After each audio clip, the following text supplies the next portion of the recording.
Hey guys, what's going on? Alright, so today we're going to talk a little bit about tendonitis. So a lot of people that I know have Achilles tendonitis. It's really annoying. It restricts them from running, and it's basically it's an annoyance throughout the day. So one of my friends wants to go into a lacrosse tournament and is restricted from just the tendon bothering him, can't run, can't do anything. So this kind of couples with the video that I did the other day. In order to fix the tendonitis, we're going to do some recovery for the calf and the Achilles today. But the video I put up the other day about the anterior compartment, that's actually going to be the exercises that you do to fix the compensations that make you trigger your calf as your dominant muscle. So like I said, the more muscles that you trigger and the more muscles that you activate throughout your workouts, the less your dominant muscle will take over and the less overuse injuries you'll get, and that's basically what tendonitis is. So your muscle is supposed to be a certain length, and to go through your movements, your length is required. So with knots and with just tendonitis in general, there's inflammation and that restricts some of that length. So then basically if you think about a muscle attaching here and here, and you're still going through the full range of motion, but you don't have the length because you have knots, it's just going to pull and pull and pull and really, really make those insertion points mad on that tendon. So that causes more inflammation and that restricts your movement. So if you don't fix that, your body's going to lay down scar tissue on there and make it even more immobile than it already is. And then over time, it's basically not going to be able to move as well as it should. So keep your body healthy, keep your muscles and tendons strong and mobile. What we're going to do is we're going to work on the calves and the plantar flexors of the leg. So like I said, this couples with the other video that I did the other day. You have to fix them both. You have to do the recovery and the strengthening, because if you do the recovery and you don't do the strengthening, you're going to go and do your habits throughout the day just like you normally do, activate the same dominant muscles, and then it's going to come right back. So you want to recover and strengthen at the same time. So when you unlock those muscles and you strengthen the other ones, you're basically going to create that balance again instead of having the dominant muscle trigger every single time instead of your anterior compartment. So what we're going to do, we're going to work on the calves. Another thing that you can do for this is heat. So with tendonitis, you want to put heat on the muscle bellies. So you don't want to put heat over the Achilles, because that's just going to create more inflammation, more swelling, and it's going to make the tendon even more mad. You want to put the heat directly over the muscle bellies. So with your calves, the two muscle bellies come up and they attach on your femur. So they're pretty big muscle bellies. They do plantar flexion of the leg. So anytime you're doing that and you feel any kind of tightness on your Achilles or your heel, that's what it's from. So we're going to use our foam roller here. Like I said, I have a shop on my store. You can buy the rumble roller.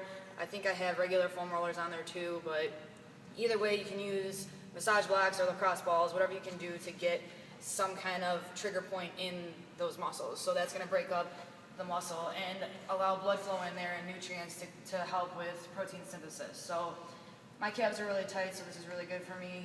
We're going to start with the right side of the muscle belly, so you're going to turn your foot to the right. Can you see this? We're at CrossFit Amplify right now, so Lyle, Illinois.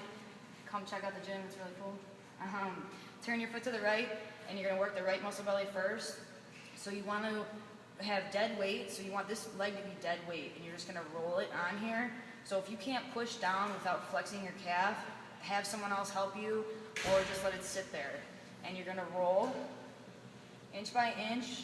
Like I said, if you have a problem, if you have tendonitis, you want to actually work it out. So, I mean, take your time. Don't just go through it once and then you're done. You want to actually go through it and work that muscle. Go all the way up. You see my toes pointed to the right. And you want to do the entire length of the muscle. If you just work where it hurts, you're not going to get anywhere. The reason why it hurts down at the bottom by the heel is because your muscle's so tight up here that it got so bad that it's actually pulling the insertion point down at the heel. So if it hurts at the heel, you just let it get bad to the point where now your tendon's messed up. But the actual problem comes from the muscle belly and the calf. So you want to go all the way up, especially right here, which really, really hurts. Okay? And like I said, it attaches below your femur. You don't really want to roll right behind your knee because there's a lot of arteries and nerves back there. So just stay on the muscle. It hurts, but just take it. Okay, so you can go up and down. If you find tender spots, stay on there and hold it. I mean, if you find a tender spot, that just means that something's wrong with the muscle and there's a knot there, so you actually have to work it out. It's not just going to get better on its own. And then we're going to do the inner belly, so turn your foot to the left and then come in and roll. And if you see how I kind of roll it back and forth, I try to create like a cran kind of movement where you're like really doing that, and that really gets the blood flow in there. So when I'm working on people with my elbow, I like cran in there because that gets up, it breaks up the muscle tissue and the scar tissue and gets some blood flow in there. So roll all the way up. So you're going to do the right belly, left belly, and then you can go straight down the center. And I'm doing this fast, but I actually want you to take your time and go really slow and work every inch of the muscle. So you can go up and down, right, left, middle, 3 times, 4 times, whatever it takes. You can do it before you work out, after you work out. You have a problem, so you want to get rid of it, so spend time on it. The more you attack it all at once, the faster it'll go away. So, like I said, heat helps with tendonitis, and just work that muscle belly. If you have any questions, let me know. All right, see ya.